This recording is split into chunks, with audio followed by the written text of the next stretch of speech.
A Queensland snake catcher had a very unusual retrieval this week. Drew Godfrey from Hervey Bay Snake Catchers was called by a business to remove a snake from a toilet. And when he got there, the snake tried to make a dash for it. But luckily, Mr. Godfrey managed to catch it. Check out that spectacular moment.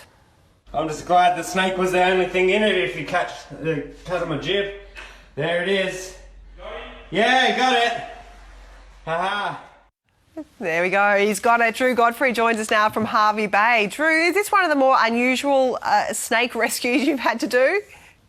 Yeah, definitely. It's something I've tried to avoid for a few years now. But I've had to do the inevitable now.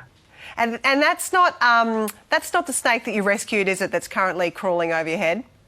No, this is one my wife just come and threw over me, thinking it'd be really funny because he has a tendency to be a little bit nippy, so she thought that would be good on the television. Okay. Not a poisonous snake, though, obviously.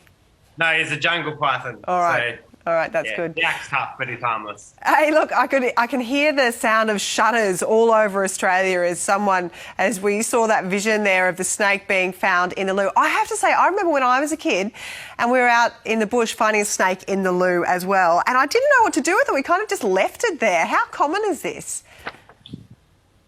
Well, it's not exactly an everyday job, but it is something that most snake catchers will get called out for from time to time. It is the second time I've had this dreaded phone call. But yeah, it's. I wouldn't say it's something to worry about. I think you can poo in peace, but it happens in Queensland. So.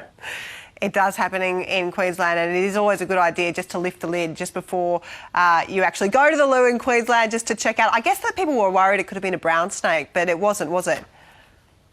It was a little bit brown in colour, and that is what threw them off. So they were concerned it was a brown snake, and I'd been called previously to that same place for a snake skin, which was an eastern brown snake skin.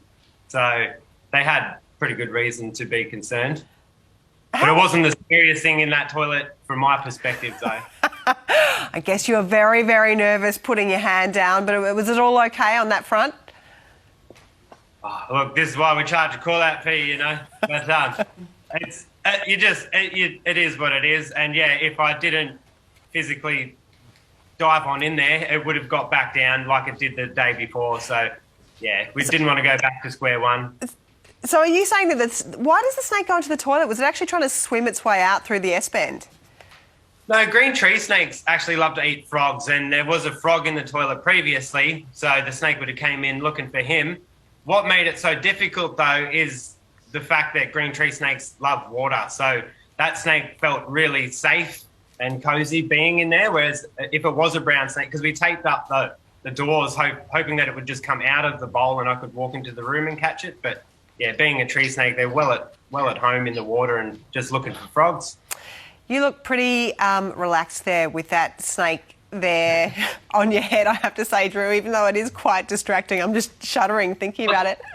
I don't want him to get too active.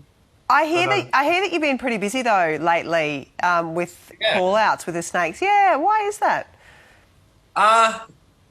Look, I think we're going to see that each year, as it is getting hotter and hotter. Snake season is actually getting slightly longer. So this year in particular, now that it's autumn and it should be quite windy and snakes are slowing down, they are slowing down a little bit for the season, but it's much, much busier than any other season I've had. And I think we can expect that each year to come, really.